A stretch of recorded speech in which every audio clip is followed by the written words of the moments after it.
자, 232쪽 문벌 귀족 고려 중기 되는 거죠, 그죠? 고려 중기.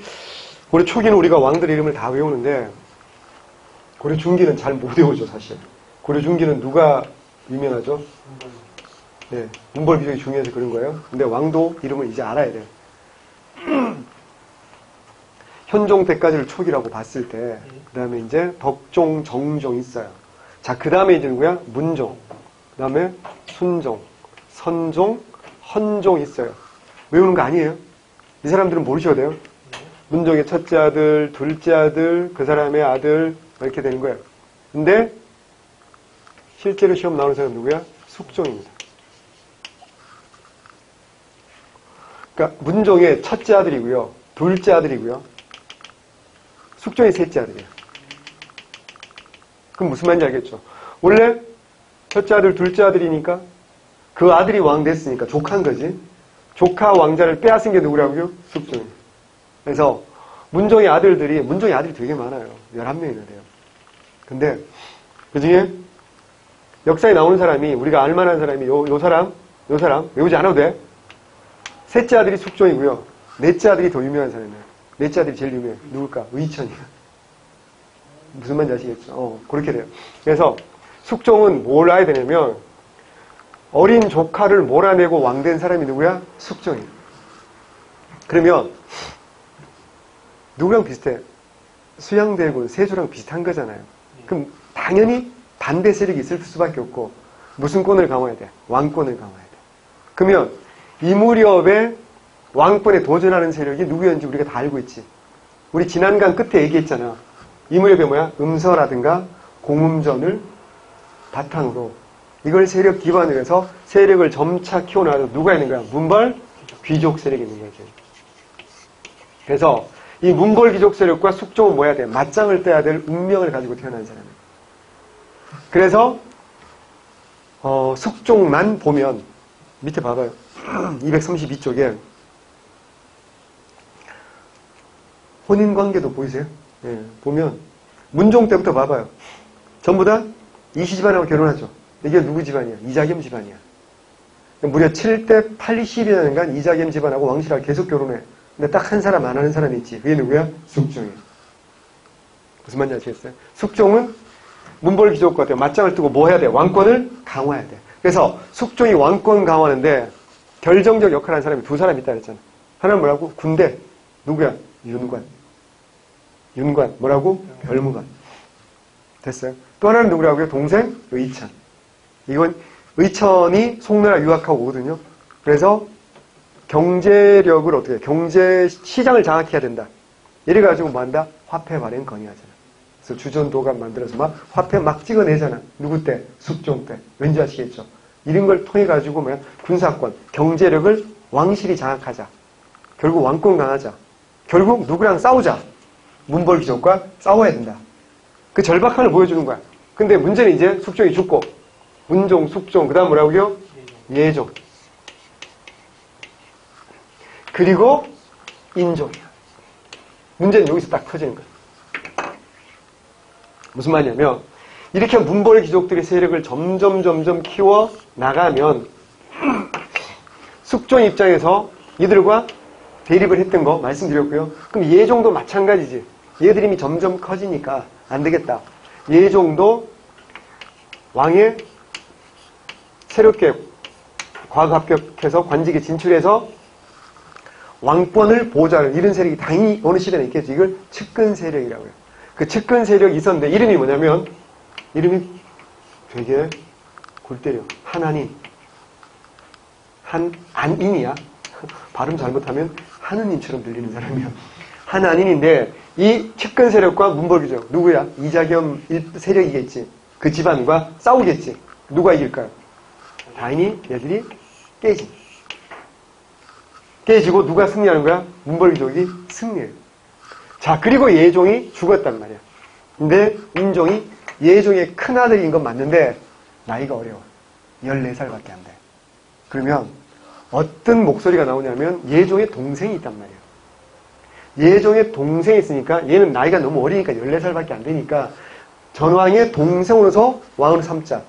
라고 하는 세력도 있을까 없을까? 있겠지. 근데 얘가 왕이 됐어. 이유는 얘 장인 어른이 누구야? 이자겸이야. 그러니까 이자겸이가 밀어서 인종이 왕이 된 거지. 14살의 어린 나이에. 그러면 인종은 이자겸을 무시할 수가 없겠지. 어떻게 해요? 결혼도 어떻게 한다고요? 이모들하고 계속 결혼하는 거잖아. 그래서 우리 계족보를 만든 거야. 봐봐. 이 계족보지 뭐야. 그러니까 이자겸의 둘째 딸은 예종의 부인이 됐어. 소영 이해가 돼요? 이 그림이? 다시 그려드릴게요. 이자겸의 둘째 딸과 예종이 결혼을 한 거야. 그럼 뭐 생산품이 있겠죠. 생산품이 인종이야. 문제는 뭐냐면 이자겸한테 둘째 딸만이 아니라 셋째 딸이 있었거든. 그럼 뭐라 불러야 돼 평소에? 어머니의 여동생이 뭐라 불러야 돼? 이모라고 불러야 되지. 이모 하다가 여보가 됐고요. 넷째 딸도 있었단 말이야. 작은 이모 하다가 작은 여보가 된 거야. 그러면 인종은 세상에서 제일 불쌍한 왕 아닌가요? 어떻게 셋째 딸, 넷째 딸을 다 줘버린 이유가 또 뭐냐면 네 인생에서 다른 여자는 없어. 무조건. 이모들하고만 살아. 이게 인종이야.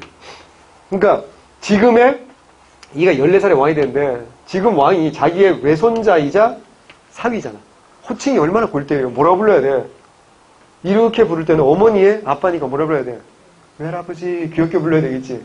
이렇게 부를 때는 부인의 아빠잖아. 뭐야? 장인어른. 이렇게 불러야 되는 거 아니야. 독을 때는 얘들의 관계지. 뭐라 불러야 돼? 친정 가면 세상에 가장 친한 뭐야? 언니 동생이지. 시댁 가면 세상에 가장 먼 사이 시어머니하고 며느리가 되는 거 아니야. 이게 계족보지 뭐야. 근데 거꾸로 말하면 이 계족보를 만들 수 있는 사람이 누구라고? 이게 이자겸이다. 그러니까 이자겸의 권력이 얼마나 막강했는지 우리가 안 봐도 뻔한데 이러니 인종 입장에서는 이런 현실 어때요? 바꾸고 싶지 않았을까요? 이런 상황에서 인종은 자기 세력을 키워서 먼저 어때요? 이자겸 세력을 공격하려고 한 거야. 근데 이자겸이 누구랑 손을 잡고 이제 척준경이라는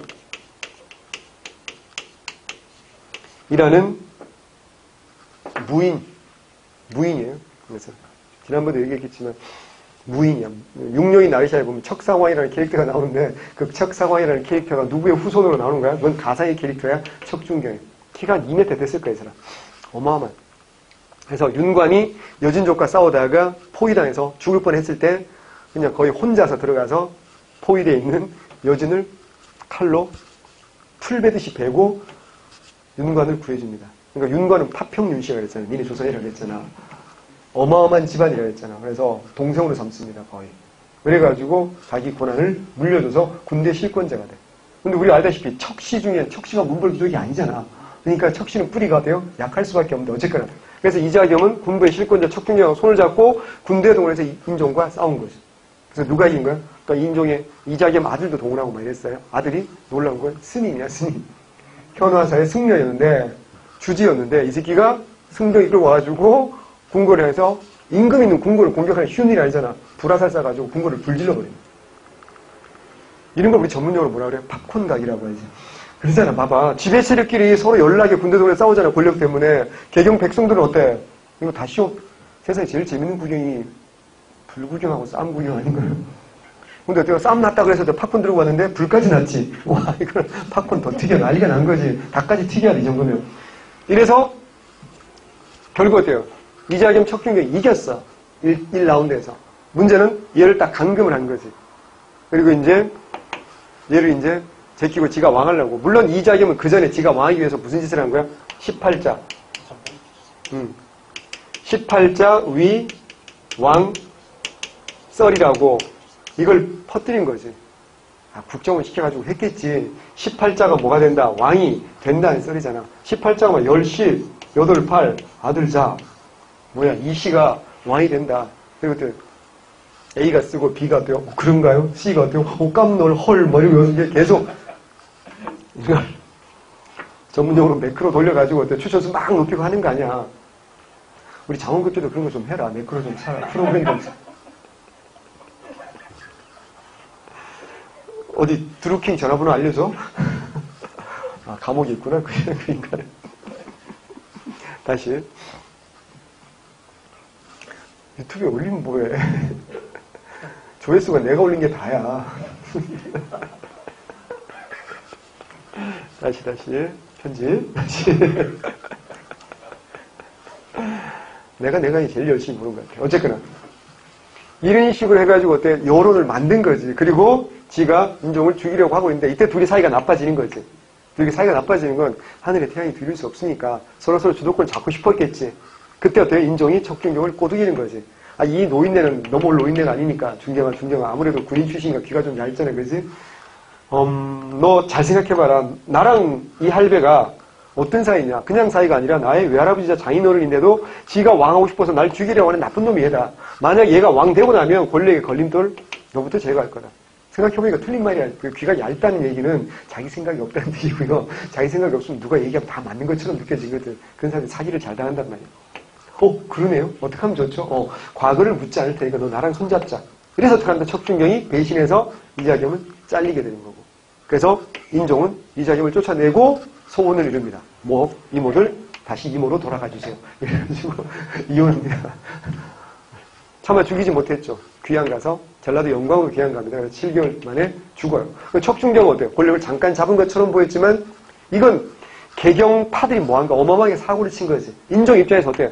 이자겸 개인이 나쁜 것도 있지만 진짜 나쁜 건 뭐라고 해요? 개경의 문벌 귀족들의 힘이 너무 커진 거 아니야. 이걸 어때요? 이걸 뒤집어 엎고 개혁을 하고 싶겠지. 이때 누가 딱 나오는 거야? 당대 최고의 문장가 정지상. 김부식도 무릎 꿇었다는 최고의 천재 문장가 정지상이 인종에게 인자한 사람을 소개한다 그랬죠. 그게 누구라고요? 묘청. 정지상이 반짝반짝 샤이니한 스님 묘청을 소개했고 묘청은 인종을 만나가지고 정지상은 상소 한 방으로 척중경을 날려버립니다. 일단 이 척중경이가 이자겸의 난을 진압하는데 공이 큰 건 사실이지만 서로 군대 동원해서 싸울 때 임금에게 활을 쏴가지고 화살이 막 임금 앞으로 날아갔는데 이런 나쁜 놈을 냅둔 거 말이 안 된다. 이래가지고 잘립니다. 뿌리가 약한 척중경은 바로 잘리고 자기 고향 안동으로 내려갑니다. 이건 뭘 할 수 있어요? 이걸 귀향형이라고 하는 거예요. 고려는 알아야 됩니다. 뭐라고요? 문벌귀족이라든가 중앙에서 잘 나가다가 큰 죄를 지면 어떻게 한다고요? 자기 고향으로 돌려보낸다. 이걸 귀향, 고향으로 돌려보낸다. 외워야 돼요. 그때부터 정지상 목소리가 커지고 정지상이 추천한 묘청이 인종을 만나서 인종의 마음을 너무 잘 어루만져 주는 거지. 뭐라고?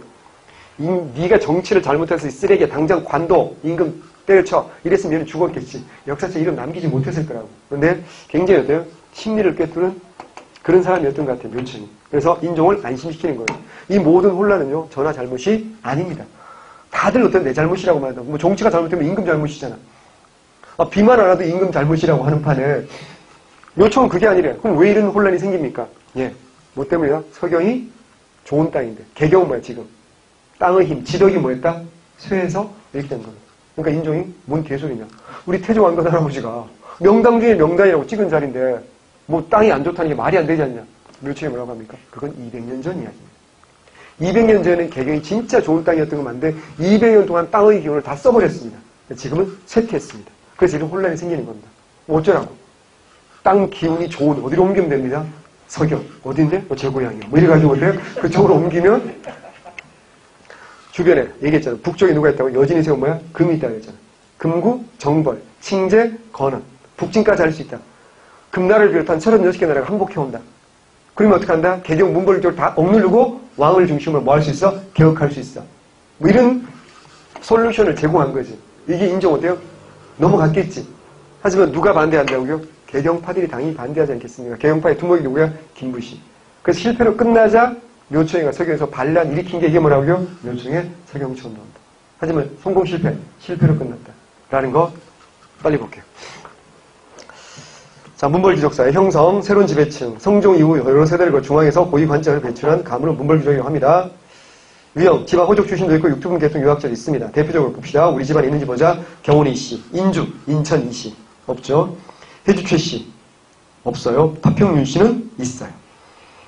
이천서 씨는 서인의 집안이고요. 경주 김 씨라든가 경주 최 씨도 있네요. 와, 훌륭합니다. 경주 최 씨 우리 하늘이, 그 다음에 파평윤 씨 우리 소영. 뒤에 두 분은 그냥 뒤에 앉아 계세요. 귀족들을 봐 앞에 딱 앉아요. 자리 잡고 계시잖아요, 그죠?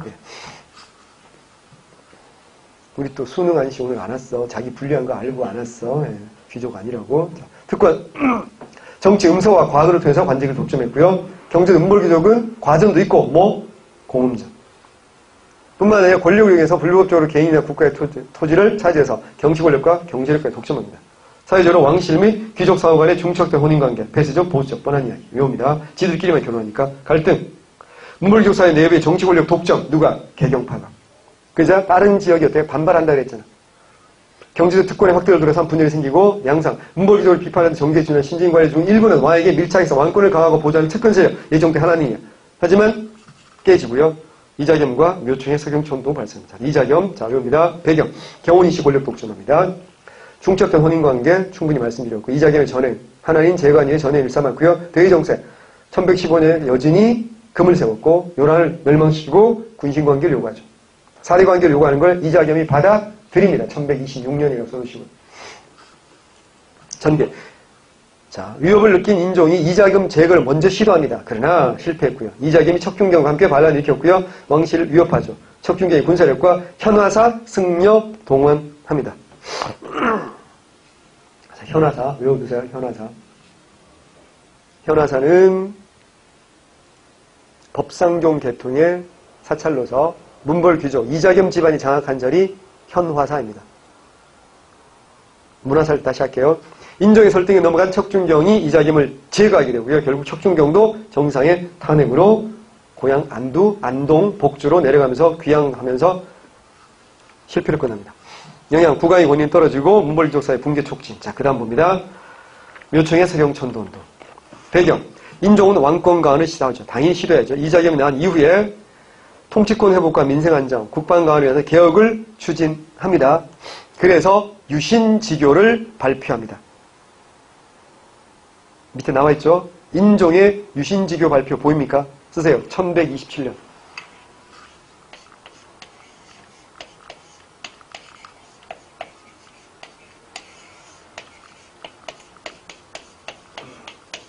유신은 뭐야? 새롭게 한다 이런 거잖아. 개혁하게 되는 뜻입니다. 그래서 오른쪽에 정리해놨잖아. 사료. 인종의 유신지교. 지임이 천지의 커다란 명을 받아 조정을 남기신 기업을 이어받아 사만의 왕이 된 지 6년이 되었다. 일을 처리할 지혜가 없고 사리를 감별할 만한 안목이 없어. 재변이 서로 잇따라 조금 더 편안이 없었다. 작년 2월 난신적자 이자겸이가 틈을 타서 일어났다가 음모가 발지면 어쩔 수 없이 모두 법에 다스렸다. 블라블라블라. 그래서 어떻게 하겠다? 개혁을 하겠다. 이게 유신지교입니다. 인종은요? 이 유신지교를 반포하고 그 다음에 이제 이무렵에 누가 등용되는 거야? 묘충이 등용되는 거지. 그래서 1129년에 대화궁을 건립합니다.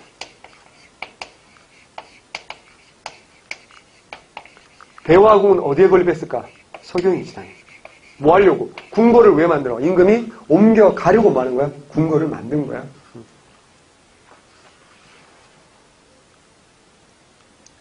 1127년에 15개 조항의 유신지교 반포하고 그 다음에 이제 서경의 대화궁 건립하고 그래서 서경으로 천도를 시도했으나 얘기했잖아. 요충이 사기친 게 발각나고 또 누구의 반대로? 개경파. 누구? 김부식의 반대로 실패했죠. 실패하자 이제 1135년 묘청이 서경에서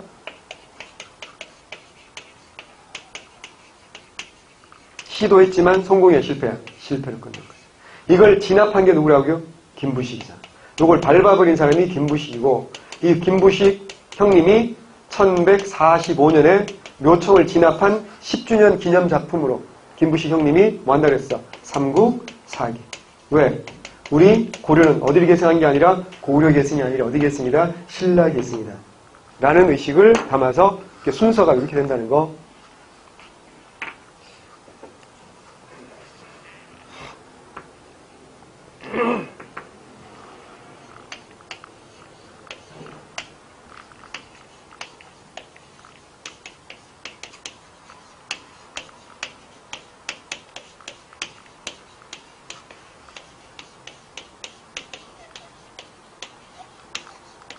거꾸로 가보면 1126년에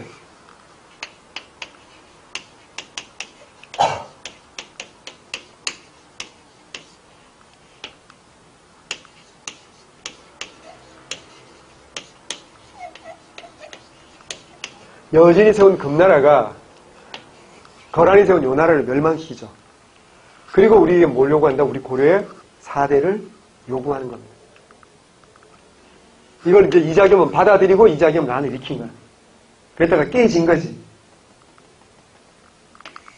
이자겸이 실패로 끝나고 인종은 뭐 한다? 이제 15개의 조항에 유신지교를 반포하고 개혁을 추구하는 겁니다. 이 무렵에 등용된 이제 묘청은 서경이 좋은 땅이라고 풍수지리 꼬드게 가지고 서경으로 가요 그래서 일단 궁궐부터 짓자 그래서 대왕국을 짓는 겁니다. 하지만 그게 사기친 게 뽀록이 나는 거지. 그러면서 이제 서경에서 반란이 일으켰다 실패로 끝난 거고 이걸 진압한 김부식은 삼국사기를 쓰는 거고 조금만 더 거꾸로 올라가면 여기 이제 뭐가 생긴 거야? 건국하는 거야.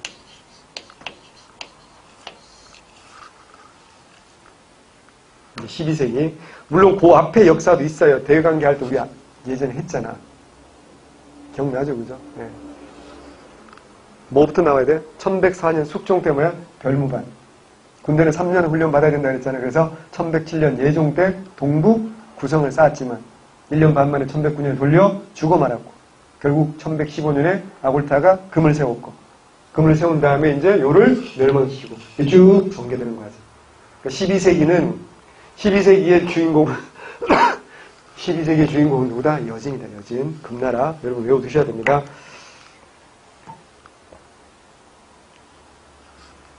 자, 그래서 자 이제 경과 봅니다. 개경파의 주장. 김부식 등은 개경파는 유교 정치념 확립을 주장하면서 송에 이용당할 수 있다는 우려와 민생 안정을 내세우며 서경파와 대립합니다. 서경, 천도, 중지, 김부식 등 문벌귀족 세력의 반대로 천도개혁 무산됐고 묘청의 거사, 묘청이 반 서경을 거점으로 반란을 일으켰다. 자, 외워야 돼. 국호를 대의, 연호를 천개, 군사를 천견, 충의군. 천견, 충의군은 뭐냐면 하늘에서 파견한 충성스럽고 의로운 군대. 그래서 천견, 충의군이라고 하는 거야. 지가 이름 짓기 나름이지 뭐. 국호가 대의고요. 연호가 천개. 이런 거 외워두세요. 뭐랑 비교해?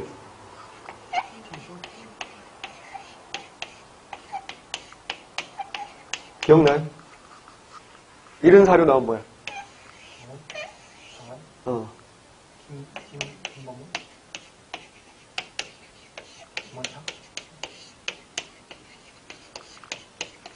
822년 헌덕왕 때 기억나잖아. 공주 근거지로 해가지고 김원창이 난이 일어나잖아. 그때 뭐라 했어요?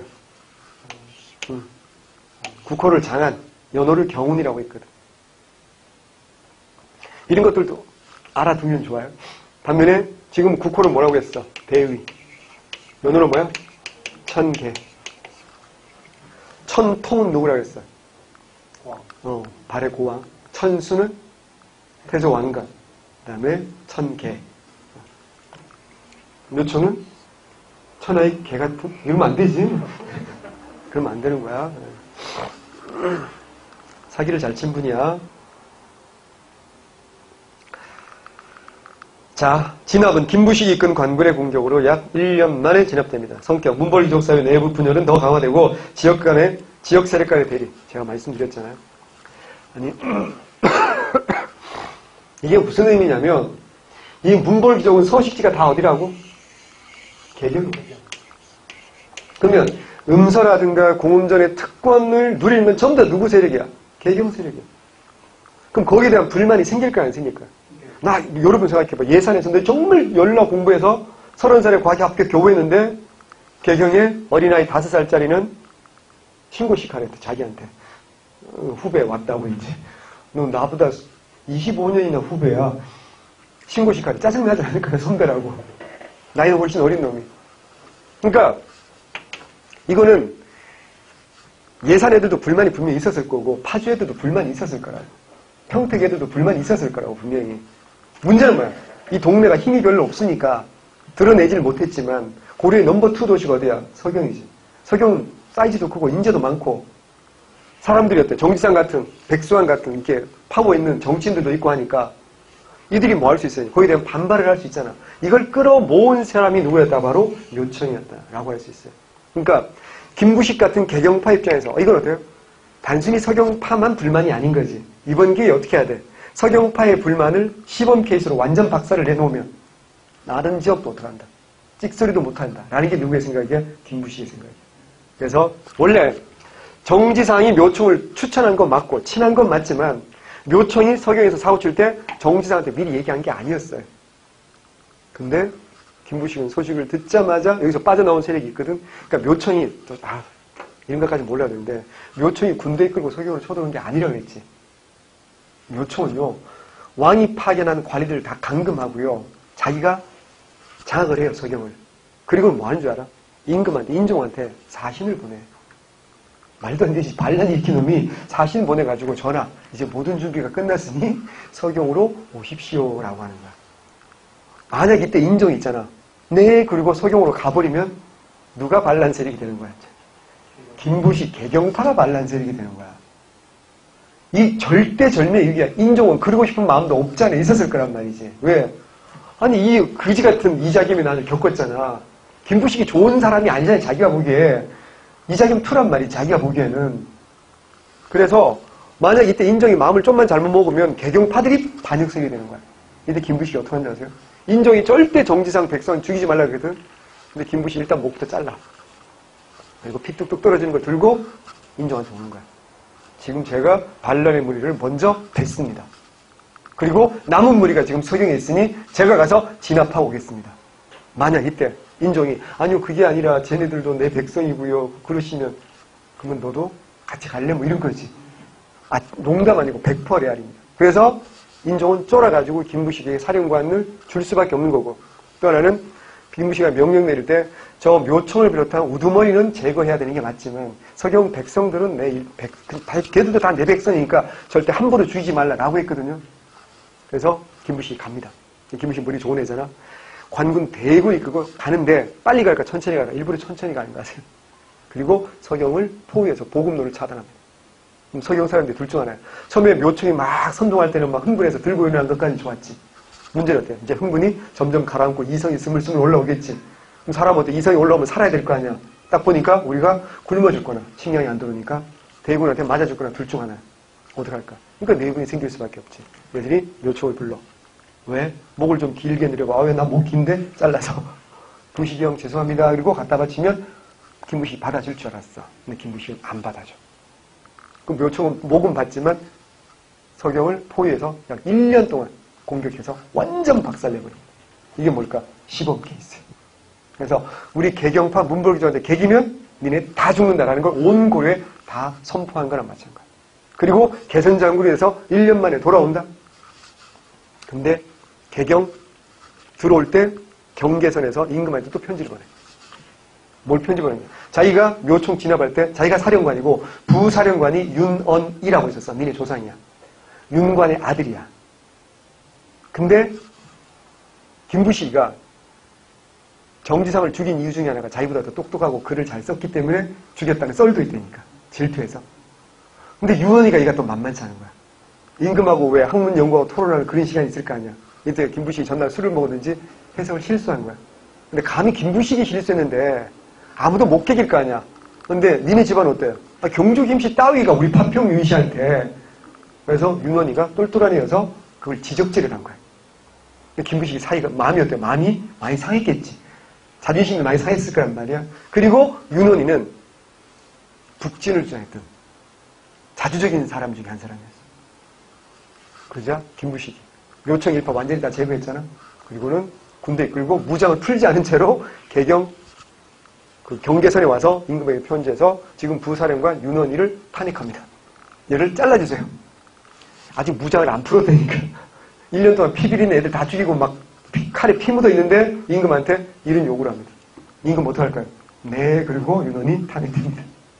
그 뭔 소리야? 개경파 안에서도 김부식은 뭐라고요? 원탑을 꿈꿨던 사람이 바로 김부식이야. 우리가 생각했던 김부식하고 많이 다르지. 삼국사기 썼던 뭐 이렇게 긍정적인 김부식하고는 굉장히 많이 다른 사람이에요. 엄청나게 권력지향적인 사람. 이게 문벌기족 사회라는 거고요. 그러니까 개경과 서경파의 대결에서 완벽하게 누가 승리한 거야? 개경파가 승리했지. 근데 그 개경파 안에서도 김부식, 물론 윤원이는 파평질 파워가 있으니까 막 죽이고 그러지는 못해. 하지만 어쨌거나 그게 바로 김부식이었다라는 겁니다. 환상이 깨졌네. 경주김씨 화내려나? 어쨌거나 이건 무슨 말하고 싶은 거냐면 문벌귀족사회 무슨 해결이 된 거예요? 안 된 거야? 전혀 되지 않았잖아. 생각해봐. 그러니까 어떻게 한다고요? 인종 입장에서는 뭔가 할 수 있는 게 있을까 없을까? 없겠지. 그러다가 인종은 죽어요. 그 다음 왕력이 누구야? 의종이야. 의종은 20살에 왕이 되는데 모든 권력은 누가 장악하고 있어? 문벌귀족들이야. 내가 할 수 있는 건 아무것도 없어.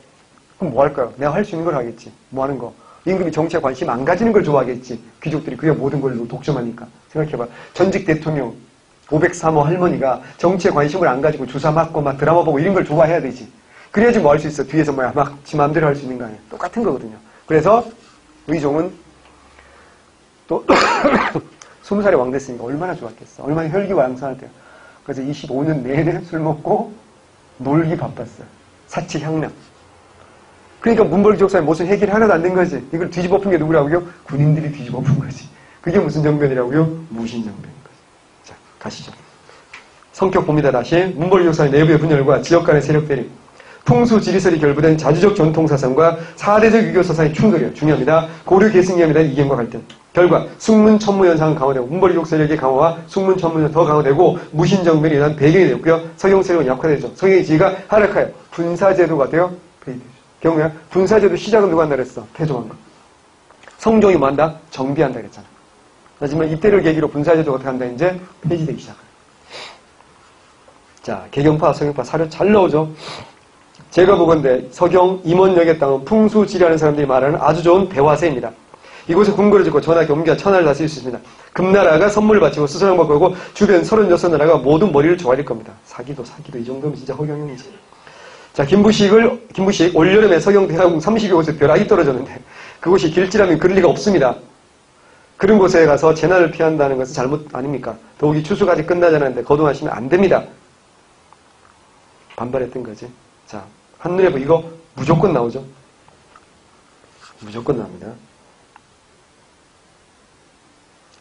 자, 개경파는 김부식, 서경파는 묘청, 정지상, 백수환. 사상이 중요하죠. 개경파는 보수적인 사상과 사대적 유교 사상이고 서경파는 뭐야? 풍수지리 플러스 자주적 전통사상. 이 자주적 전통사상의 네이밍, 이름을 붙여준 사람이 여러분 다 아는 누구야? 신채호야. 화랑도에 뿌리를 두었다. 그래서 뭐라고 붙인 거야? 난가사상이라고 한 거야. 신라계승이냐 고려계승이냐 보수적 사대주의냐 진취적 북진이냐. 자, 주장 중요하죠. 북진 정책에 반대하죠. 금국정벌은 송에 이용당하는 것이라 해서 반대했고요. 금과 사대의 관계 유지하자 서경천도를 반대했습니다. 반면에 서경파는 북진이죠. 풍수지리설에서 서경천도를 주장했고 금국정벌과 칭제건원입니다. 자주적인 혁신정치와 왕권 강화를 주장했던 게 바로 서경파죠. 윤원이는 서경천도에는 반대했지만 칭제건원은 찬성했던 사람이에요. 그러니까 자주적으로 칭제건원하자라고 했지만 그는 제일 좋고 더 중요한 건 이걸 높이 평가한 사람이 누구라고요? 신채호죠. 이것 때문에 시험 나는 거죠. 신채호 조선사 연구초. 조선 역사 1000년 내 제1대사건이다. 맨 마지막에 나와있죠. 이거 무조건 외워야 됩니다. 왜 그랬는지 아시겠죠? 신채호는 언제적 사람입니까? 독립운동을 하는 사람이니까. 무슨 성을 강조할 수밖에 없어? 자주성을 강조할 수밖에 없는 사람이기 때문에 이렇게 주장할 수밖에 없었다라는 거 반드시 외워두셔야 될 중요한 내용이다. 라고 할 수 있어요. 자.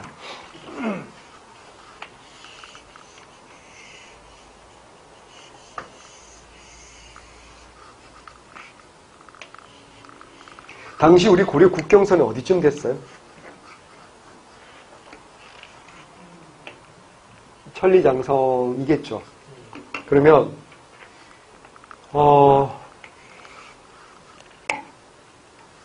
그러니까 여기쯤이 뭐가 있다고 했어요? 여진 애들이 여기쯤에 살고 본거지가 여기쯤이었고 여기를 뭐라고 했어? 거란 아이들은 뭐라고요? 요라고 했단 말이에요. 거란 아이들 출발은 여기였는데 내려왔죠. 그래서 발해를 멸망시켰잖아. 926년에. 그리고 어떻게 하는데 이렇게 요나라가 있었지. 근데 요나라가 이제 우리 고려 3번 쳐들어왔다가 깨지고 지방 반란 같은 거 막 생기면서 11세기 약해지거든요. 그 틈을 타서 누가 성장한다 이제? 여진이 성장한다. 자, 그럼 거란은 잘 나간 게 몇 세기라면? 10세기. 10세기가 거란 잘 나간 거거든요. 그러면 여진은 몇 세기라고요? 12세기. 외우셔야 돼요. 자, 그래서 이 여진이 아까도 말씀드렸지만 금을 세운 게 1115년이고 그리고 정확히 10년 만에 이 요나라를 멸망시킵니다. 이게 1125년이에요. 그리고 뒤를 돌아보면서 우리 고려한테 뭐라고요? 꿇어라고 했잖아. 우리 고려가 꿇었을까 안 꿇었을까? 꿇었잖아. 이자겸 꿇었잖아. 꿇었으니까 우리 대강계 지난번에 해서 알겠지. 기억이 안 날래나? 너무 오래됐나? 얘네들은 결국 먹고 싶은 게 고려가 아니잖아 사실은. 어디라 그랬어요? 대륙을 먹고 싶은 거지. 송나라를 먹고 싶은 거지. 말이 작아서 넘어가서 송나라를 먹고 싶은 거잖아요. 그죠? 그래서 어때요? 실제로 이 금나라가 가지. 그래서 1127년에 정강의 변이라는 게 있어요. 정강의 변이라 해가지고 어떻게 한다고요? 이 화북 지역의 북송을 어떻게 한다고요? 멸망시킵니다. 그래서 송나라는 어디 도망간다고요? 화이수 회수를 연결로 이 남쪽으로 도망가서 그래서 여기 뭐가 되는가 이제? 이만항조 수도 여기 있고 뭐가 되는가? 남송이 됩니다. 그러면 거꾸로 말하면 이 북중국, 이 어마어마한 여기서부터 이만한큼 이 어마어마한 걸 다 차지한 게 누구라고요? 금이야. 이제 사이즈가 보이죠? 이때 우리 고려는 두 세력이 있는 거야. 하나는 뭐라고요? 서경으로 천도하면 금나라가 저절로 무릎을 꿇고 와서 항복을 하고 금나라뿐만 아니라 주변에 36개 나라가 다 와서 항복을 한대. 이거 허경영보다 좀 더 심하지 않나요? 그래서 어떻게 해야 된다고요?